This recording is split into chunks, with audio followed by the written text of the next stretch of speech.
بسم اللہ الرحمن الرحیم۔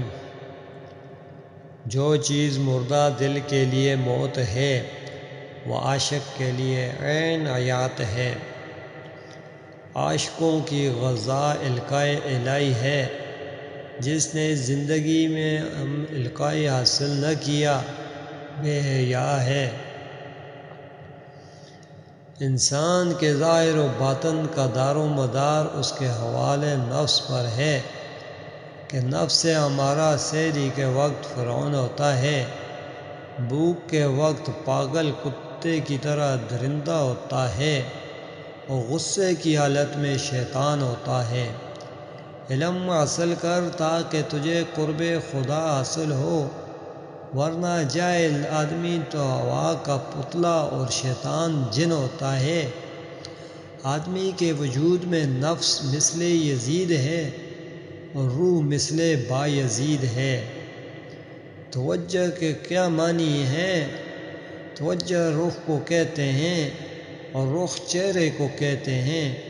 اس لیے جب کوئی صاحب توجہ کسی پر توجہ کرتا ہے تو اسے اپنے روبرو کر کے اس کے مطلب و مقصود تک پہنچاتا ہے۔ جو شخص ایسا نہیں کر سکتا اور مرتبہ نعم البدل اور توجہ سے بے خبر ہے، جو دیدار الہی سے مشرف ہو جاتا ہے وہ صاحب راز بن کر اس طرح خاموش ہو جاتا ہے گویا وہ ایک مردہ ہے۔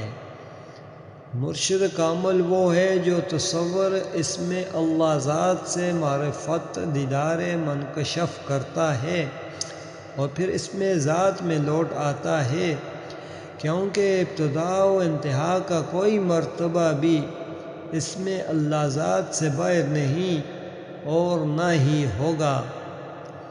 مرشد کامل طلب اللہ کو اسم اللہ ذات کے ذریعے معرفت و دیدار کا سبق دیتا ہے اور دنیائے مردار سے بیزار کر کے ہزار بار توبہ کراتا ہے۔ مرشد کامل طلب صادق کو پہلے ہی روز علم دیدار کا سبق دیتا ہے اور علم دیدار کی تاثیر سے اس کا دل زندہ کرتا ہے، پھر اسے نیند نہیں آتی اور وہ قیامت تک بیدار رہتا ہے۔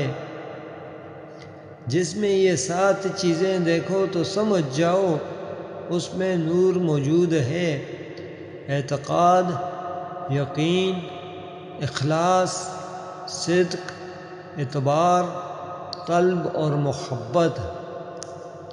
آنکھ کو دیدار سے یقین نصیب ہوتا ہے، جو اس بات کو نہ مانے وہ پکا لعین ہے۔ یاد رہے کہ آدمی کے وجود میں لطف حق کے 14 لطائف پائے جاتے ہیں۔ جب یہ لطائف کھل جاتے ہیں اور آدمی کے ظاہری و باطنی حواس نور ہو جاتے ہیں اور وہ جس طرف بھی نظر اٹھا کر دیکھتا ہے اسے بے مثل و بے مثال نور ہی نور نظر آ جاتا ہے۔ جو شخص دنیا کے قید خانے میں مکمل عاجز و بے بس ہوتا ہے وہ مرنے کے بعد دائمی وصال سے مشرف رہتا ہے۔ جو شخص موت کی حقیقت کو جان گیا وہ کبھی محروم نہیں رہتا۔